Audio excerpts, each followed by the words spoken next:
সালামু আলাইকুম। আজকের খুব ইম্পর্টেন্ট একটা টপিক নিয়ে কথা বলতে যাচ্ছি, সেটা হচ্ছে আমাদের স্পিকিং এক্সামের আগের কিছু জিনিস সবাই একটা কমন ভুল করে যাচ্ছে। তো ওই কিছু জিনিসের মধ্যে কয়েকটা ভুল আমি একটা একটা করে বলবো, এবং মাথায় রাখতে হবে স্পিকিং এক্সামটা এত ক্রুশিয়াল কেন। একটা হচ্ছে মানে আইএলসের যখন স্কোরটা কেউ চায়, কোন ইউনিভার্সিটি চায়, আপনারা সবাই লক্ষ্য করবেন কি বলে ওরা, ওভারঅল 6.5 অথবা overall 7, no band less than 6। ওরা বলে না প্রত্যেকটাই 7 থাকতে হবে অথবা প্রত্যেকটাই 6 থাকতে হবে বা 6.5 থাকতে হবে, তা না। তার মানে ওভারঅল যেটা চায় সেটা বেশি চায়, নো ব্যান লেস দেন যেটা চায় সেটা কম চায়। তো কমের একটা জায়গা যদি দিয়ে থাকে, কম মানে মিনিমাম, তাহলে বেশিটা যদি পেতে হয় তাহলে কোনো না কোনোটাতে তো বেশি পেতে হবে, নাহলে ওভারঅল বেশিটা আমি কিভাবে পাবো? সো যদি 6 পয়েন্ট বলে ওভারঅল আর নো ব্যান লেস দেন 6, তার মানে সে কিন্তু সবগুলোতে 6 পাবো সেটা চাচ্ছে না, সে 6.5 চাচ্ছে। তার মানে নো ব্যান লেস দেন 6 মানে 6 দিয়ে আমি আগাতে পারবো না। তাহলে কেন নো ব্যান লেস দেন 6টা বলতেছে অথবা এরকম বলে ম্যাক্সিমাম ইউনিভার্সিটিস? কারণ হচ্ছে নিশ্চয়ই দুই একটা ব্যান্ড আছে যেগুলা 6 উঠানোই টাফ, যেমন রাইটিং, রাইট? এটাতে 6 উঠানোই টাফ, তাই বলে ওরা হচ্ছে নো ব্যান লেস দেন 6। কিছু কিছু university no band less than 6 এর জায়গায় স্পেসিফিকলি বলে দেয় রিডিং এবং রাইটিং 6 এর নিচে হওয়া যাবে না। তো ঠিক আছে, বুঝলাম, ওইটা একটা দুইটা বুঝলাম, কিন্তু ওভারঅল তাহলে আমি যে আলটিমেটলি গেমটা খেলবো, তো কোন ব্যান্ড বেশি আমার কাজ করবে? দুইটা দুইটা দুইটা মডিউল বেসিকলি, কোন ব্যান্ড না দুইটা, কোন মডিউলটা? দুইটা মডিউল, এক হচ্ছে লিসনিং আর একটা হচ্ছে স্পিকিং। সো স্পিকিং এর থেকেও আমি লিসনিংটাকে পুরোপুরি বলি গেম চেঞ্জার। আমাদের স্টুডেন্টসরা আলহামদুলিল্লাহ এখন লিসনিং এ 7.5 8 পাচ্ছে। It's very easy, any one can get it, any one. আমি রাইটিং এটা বলবো না, সেটা আমাদের স্টুডেন্ট হোক বা অন্যদের অন্যদের স্টুডেন্ট হোক, লিসনিং এ 7.5 কোনো বিষয় না, একেবারে ইজি, একেবারে ইজি। কান এত সহজ একটা জিনিস, শুধু আমার বলা লাগবে না, আপনি যে কারোর আইএলস দিচ্ছে বা আইএলস এর স্ক্রিপ্ট নিয়ে বেরোচ্ছে, এরকম মানে সার্টিফিকেট নিয়ে বেরোচ্ছে, যে কারণ আপনি জিজ্ঞাসা করেন, ভাই আমি আপনার রেজাল্ট একটু দেখি, আপনি রেজাল্টটা দেখেন, আপনি দেখবেন যে তার মানে মোস্টলি আপনি দেখবেন লিসনিংয়েই তার ব্যান্ড স্কোর বেশি, রাইট? সবাই কি একমত? এই ক্ষেত্রে আমি বলি লিসনিংটা হচ্ছে গেম চেঞ্জার, ওভারঅলটাকে এই লিসনিং দিয়ে হিট করতে হয়। আর একটা ইম্পর্টেন্ট জায়গা থাকে, সেটা হচ্ছে স্পিকিং। স্পিকিং স্পিকিং মজার বিষয় হচ্ছে ভাই আপুরা, স্পিকিংটা শুধু ইংলিশ বলার সাথেই আসলে স্পিকিং এর পুরো এক্সামটা কেমন হবে, আমি গ্রামার কতটুকু জানি সেটার উপরে যে স্পিকিং এক্সামটা কেমন হবে এটা নির্ভর করে না আসলে। কারণ হচ্ছে আমাদের ইংলিশ স্পিকিং না, যে কোনো একটা মানুষকে আপনি যদি একটা স্টেজে দাঁড় করায় দেন, যে ভাই আপনি বাংলায়, এই এতগুলো অডিয়েন্স আছে আপনার সামনে, এতগুলো মানুষ আছে, বড় একটা অডিয়েন্স, আপনি এর সামনে একটু কথা বলেন। তো সে যখন কথা বলবে, বাংলায় কথা বললেও, সে যদি প্রথমবার হয়ে থাকে অথবা সে যদি ইউজ টু না হয়, সে যদি কমফোর্ট ফিল না করে, তোতলাবে, স্ট্যামার করবে, মাম্বল করবে, definitely it's hard. It's not only because that he or she doesn't know English, it's because it's kind of an oral communication where it is strongly associated with nervousness. Probably there are a couple of scientific reasons. I'm not sure behind it. Whatever reason behind it, I'm not sure. I have no idea because I'm not a doctor, but I can ensure that any sort of oral communication or oral exam, if people get nervous, then they start stammering. So obvious. তো এই ভুলগুলো আপনারা কেউ করবেন না, খবরদার। এই ভুলগুলো সবাই করতেছে, যেহেতু নার্ভাসনেসের সাথে অনেক কিছু আছে ভাই। স্পিকিং, মজার বিষয় কি জানেন, আইএলটিএস স্পিকিং এর ক্ষেত্রে এত ইংলিশে জাহাজ হওয়া লাগে না, রাইটিং এ জাহাজ হওয়া লাগে মানে টু সাম এক্সটেন্ট। স্পিকিং এ এত জাহাজের কিছু নাই। এক একটা কোয়েশ্চেন করবে, দেখেন আপনার কয় মিনিট পরীক্ষা হয়? 14 মিনিট। একের পর এক ধূপধাপ ধূপধাপ ধূপধাপ ধূপধাপ করে তারা কোয়েশ্চেন করে যাচ্ছে। আপনি 3-4 লাইন যে কথা বলবেন, তার মধ্যে দেখবেন আপনি একটা কথা বলার অর্ধেকে আপনাকে স্টপ করে আরেকটা কোয়েশ্চেন করে ফেলতেছে। এটাই হবে। এই যে আমি একটা একটা করে বলছি আর কি। সো সবাই যে ভুলগুলো করতেছে, প্রথম ভুলটা যেটা করতেছে, যেদিন পরীক্ষা হবে সেদিন তারা মানে অনেক কিছু একসাথে রিভাইজ দেওয়া শুরু করছে, মাক্কারের বই থেকে অথবা ক্যামব্রিজের বই থেকে অথবা হ্যান বই ত্যান বই যেখানে অ্যান্সারগুলো দেওয়া আছে। সো এটা ভুল নাম্বার 1, এটা আপনারা করবেন না। ওভারওয়েলমড হবেন না। আপনি মাথায় রাখবেন আপনার brain should not get tired. আপনি যদি নার্ভাস না হন, আপনার ওরাল জিহ্বার কমিউনিকেশন মানে জিহ্বার কমিউনিকেশন বলতে জিহ্বার সাথে আপনার মাসেলের সবগুলোর অ্যাডজাস্টমেন্ট জানি সবকিছু ঠিকঠাক থাকে when you are pronouncing a single word. So এটা করবে না ধুপধাপ করে পুরো বই মুখস্থ করার দরকার নেই। হ্যাঁ, আপনার ব্রেনকে একটু ট্রিগার করেন, একটু এক্সেলারেট করেন, একটু ইংলিশে চিন্তা করার জন্য। কারণ কি আইডিয়া জেনারেশন এবং ব্রেইনের আইডিয়া শিফটিং এর কাজ লাগবে। সামনে একটু পরে পরীক্ষা আছে। সো ব্রেইনটা একেবারে যদি ফ্রোজেন মোডে থাকে দেন ইউ মাইট ফেস বা encounter trouble. So in this regard, you might start a little bit like just generating few ideas. That's it. Okay, so if I have to talk about a car, then what I'm gonna talk about, or if I have to talk about a restaurant, the food, cuisine, what might be the possible synonyms? What should I incorporate in my speech so that I get more marks? If I have to add more sentences, should I bring any kind of linkers, like conjunctions? What sort of things I have to put in?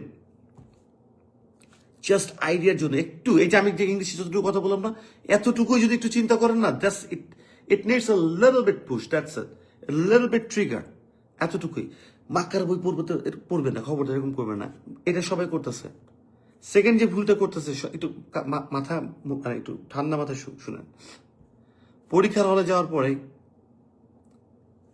কোন কোন examiner ওই যে room থেকে বেরোচ্ছে একজন একজন করে না, এদেরকে যে জিজ্ঞাসা করা, ভাই টিচার কেমন, মহিলা না পুরুষ, রাগী নাকি অরাগী, গম্ভীর নাকি হেসে কথা বলছে, কোয়েশ্চেন। সেকেন্ড হচ্ছে কোয়েশ্চেনের কথা না, প্রথমে টিচারকে দিয়ে জাজ করতেছে। এটা কখনো করবেন না।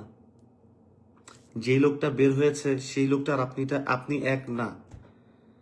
সেই লোকের এক্সপিরিয়েন্স আপনার এক্সপিরিয়েন্স এক হবে না। আপনি আগে থেকেই যদি সেই লোকটা বাই এনি চান্স যদি বলে যে ভাই এই টিচারটা খুব খারুস টাইপের একজন টিচার পড়ছে আমার এখানে, এবং বাই এনি চান্স আপনার ওই যখনই এক্সাম হলে আপনি ওই রুমেটাই আপনি যদি যান বা ওই টিচারের কাছে যদি আপনার হয়, তাহলে আপনি আগেই হেরে গেলেন, শেষ।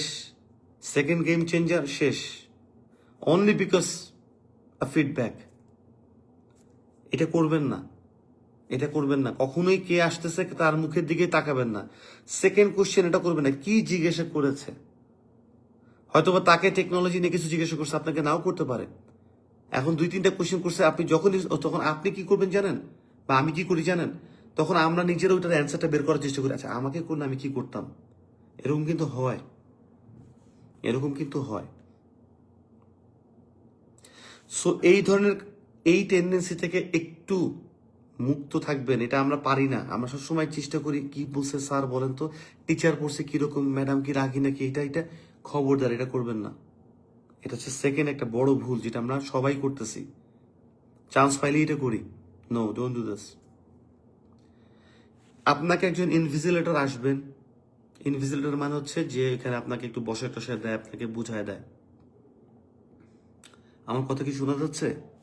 হ্যাঁ, হ্যালো 1 2 3, প্লিজ আমাকে একটু জানাবেন আমার কথা শোনা যাচ্ছে কিনা, আমাকে একটু জানাবেন।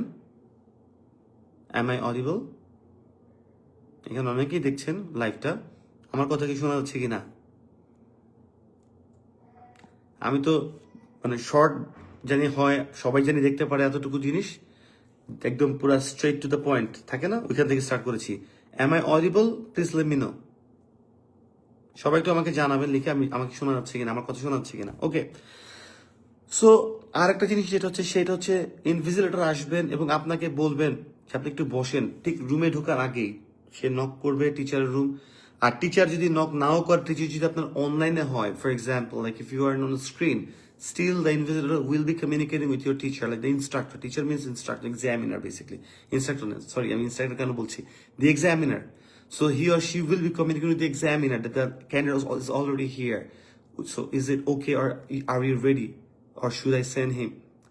So এই ধরনের কিছু একটা করবে। You will be requested to sit on a chair or something just before you hit the teacher, like hit the total exam. It begins. So at that point, just make sure don't forget to do one thing. তিনটা বড় বড় নাক দিয়ে inhale করবেন এবং মুখ থেকে আস্তে আস্তে ছাড়বেন, because that's the peak time. আপনি এখনই এক্সামিনের সামনে যাবেন এবং ওই সময়টা আপনার হার্ট বিট সবচেয়ে বেশি থাকবে, এবং এইটা কিন্তু স্পিকিং এর সাথে ডিরেক্টলি কোরিলেটেড। সো এইটা কিন্তু এই ভুলটা করতেছে যে সেই সময় দুমদাম করে চলে যাচ্ছে। নো, আপনাকে আবার পজ দিবেন। আপনি এখন বডি ঠান্ডা হয়ে আসতেছে, so you are calm and quiet, and only then you will be able to generate ideas. You will be able to introduce different synonyms in your conversation, right? এইটা করতে হবে একটা জিনিস। এই ভুলটা যদি না করেন যে আপনি চুপচাপ ধুলু করে চলে গেলেন, না। এইবার আসি এক্সামিনারের সাথে আপনি যখন কথা বলবেন, this is the most and the biggest mistake we often recur. সেটা হচ্ছে এক্সামিনার যখন আপনার সাথে কথা বলবে, এক্সামিনার কিন্তু খুব ফাস্ট কথা বলবে, ধুপ কোয়েশ্চেন, ধুপ করে কোয়েশ্চেন হবে। এবং যখন আপনার সাথে কেউ খুব স্পিডে কথা বলে, আপনি দেখবেন কি আপনার কথার যে লেভেলটা, এটা স্পিড আপ হচ্ছে। মাথায় রাখবেন, যত বেশি স্পিডে যাবেন তত বেশি ভুল করবেন। যত বেশি স্পিডে আপনি কথা বলবেন, ও আপনার কথার মধ্যে আরেকটা কথা বলবে। কিন্তু এটা খুবই টাফ যে আমাদেরকে কাম ডাউন করে একটু স্লো স্পিডে পিচটাকে ডেলিভার করবো। It's really hard, but remember one thing, speed কথা যদি আমরা থাকে, কথার মধ্যে যদি বেশি জোরে আমরা খুব ফাস্ট কথা বলা শুরু করি, আমাদের বেশি কন্টেন্ট দিতে হবে আমাদের টপিকে, বেশি ওয়ার্ডস আনতে হবে, সো ভুল করার পরিমাণগুলো অনেক বাড়তে থাকবে। তো টিচার যত স্পিডে হোক, যাই হোক না কেন, আপনি আপনার পেসে থাকার চেষ্টা করবেন। বারবার মনে করবেন সৌম্য ভাইয়ের ওই লাইফটা দেখেছিলাম এবং উনি বারবার বলেছিলেন, don't speed up, don't speed up, don't speed up, don't speed up. খবরদার, just stay at your pace, stay at your pace. Pace মানে যে পেসে আপনি আগাচ্ছেন, হ্যাঁ, এই পেসে আপনি আপনার থাকার চেষ্টা করবেন। আমি বলার পর আপনি যদি চেষ্টা করেন, তাও দেখবেন একটু স্পিড হচ্ছে, তারপরে ইটস ওকে, বাট স্টিল মাথার মধ্যে আমি একটা জাস্ট অ্যাওয়ারনেসটা ক্রিয়েট করে ফেললাম। সো ডোন্ট স্পিড আপ, ওকে ওকে। এবং লাস্ট ভুল যেটা আমরা সবাই করি, সেটা হচ্ছে টিচার অনেক সময় এক্সপ্রেশন দেয়, স্বাভাবিক ব্যাপার। Now there is a point, learn it. For example, if you're a student of university, your instructor, whoever will be taking the class, or whoever takes the class, he or she is appointed to give you a score, and that score you will bear that score forever. So that particular instructor who is going to take your class, he himself will be giving the score, the marks, the CGPA. So even if you make mistakes, then it looks fair that the teacher, he might get angry. Because he has an accountability as well, because he has to give the explanation to upper or higher authority, right? So sometimes it happens, like if I'm the instructor, if I'm taking a class, I'm teaching the students, and I will be taking the exam as well. So if someone makes mistakes, like he or she gets lower score, and if the number increases, for example, then I have to give an explanation to my higher authority why my students are doing bad. So this is a very core reason, and which is why I have probably, naturally, I might get angry a little bit, why guys, why are you getting bad score? Why are you not making your best shot? But what happens with the examiner, like IELTS examiner, he didn't teach us, he or she didn't teach us, but sometimes what happened, they give us reactions, like এরকম হবে, মনে করেন আপনি কথাটা ভুল, whatever, ভুল করছেন নাকি কি করছেন, you don't know, I don't know, but still এরকম করবেন, আর দিকে তাকায় থাকবে। এরকম করতে পারে, কিন্তু এই অ্যাওয়ার্ড আমি আবারও বলতেছি, এটা কাইন্ড অফ কি বলে এটাকে, মানে খুবই বড় একটা হেডস আপ আর কি, যে এরকম করতে পারে যে আরে ভাই তুমি এরকম করতেছো কেন, তুমি কি আমার শিখাইছো, তুমি আমার টাকা দিচ্ছ আইএলটিএস, কোন যুক্তিতে তুমি এরকম করতেছো? Because everyone knows, including those teachers, বারবার টিচার বলতেছি, ধর examiners, including those examiners, they know that if they do not, এরকম নডিং করে, যদি নট করে, then we get kind of like positivity, we get comfortability, we become relaxed. Everyone knows it. তারাও জানে তারা নট করলে আমরা একটু কনফিডেন্স পাবো, তারা যদি এরকম করে আমরা ঘাবড়াই যাবো, তারা জানে না। তো আমি এখন বলবো না তারা কি পারপাসলি করে, তাদের কি কমিশন আছে নাকি, তুমি 2 বার দিলে 3 বার দিলে তাদের কি বেনিফিট আছে কিনা, কারণ ক্যানাডাতেও বহুত কিছু হয়, ড্রাইভিং টেস্ট করায় না, বহুত কাহিনী কুহিনী আছে। সো ক্যানাডা থেকে আমি অনেক কিছু শিখছি গত 8 বছরে, 8 বছর না, এখন মনে হয় 9 বছর হয়ে যাচ্ছে আমি এখানে আসি। তো এখন এগুলো ইন্টারন্যাশনাল এক্সাম, রাইট? আমি ওই ডিবেটে না যাই, বাট কেন করবা, যাক যদি করেও, ডোন্ট গেট নার্ভাস। খবরদার, তুমি যা বলছো তা কিন্তু রেকর্ডেড। আমাদের প্রচুর স্টুডেন্টস ইউআর, এই যে 2 দিন আগে লাস্ট এক্সাম দিল, ইউআর করে স্পিকিং এ বেড়ে গেছে, 7 আসছে ওভারঅল, 6.5 আসছিল একটাতে, স্পিকিং এ 0.5টা কমের জন্য 7 আসেনি। ওইদিকে রাইটিং অনেক ভালো আসছে। তাই আমি বললাম যে আমি একটা অলওয়েজ বলি যে আমাদের গ্রামার তো আলহামদুলিল্লাহ, বিকজ কতটুকু তুমি বলবা বা লিখবা এটাই তো আমি তোমাদের শিখাচ্ছি। তো রাইটিং এ তোমার ভালো আসছে, স্পিকিং এও ভালো হবে, ডোন্ট ওয়ারি পরে, তুমি ইউআর করো, ইউআর কোর্স আলহামদুলিল্লাহ 7 হয়ে গেছে, overall 7, no band less than 6। তো তো তুমি যা বলতেছো এটা কিন্তু রেকর্ডেড হচ্ছে। এখন তুমি ওইটা যদি বল না যে স্যুট মুট পরে যেতে হবে, একটু শেপ টেপ করে, না ভাই, তুমি যদি ড্যান্সিং করেও কথা বলো ইটস ওকে, বিকজ রেকর্ডিং হচ্ছে, being recorded anyways. So those really do not matter, যে তুমি শেভ করে যাচ্ছ, চুল কাটে যাচ্ছ, স্যুট কোট পরে যাচ্ছ, really they do not, those things do not matter. But what matters is sometimes impression. Teacher by human being to after all, if they get biasness, probably they might get kind of an interest to to make it easy, to make the exam easy for you, right?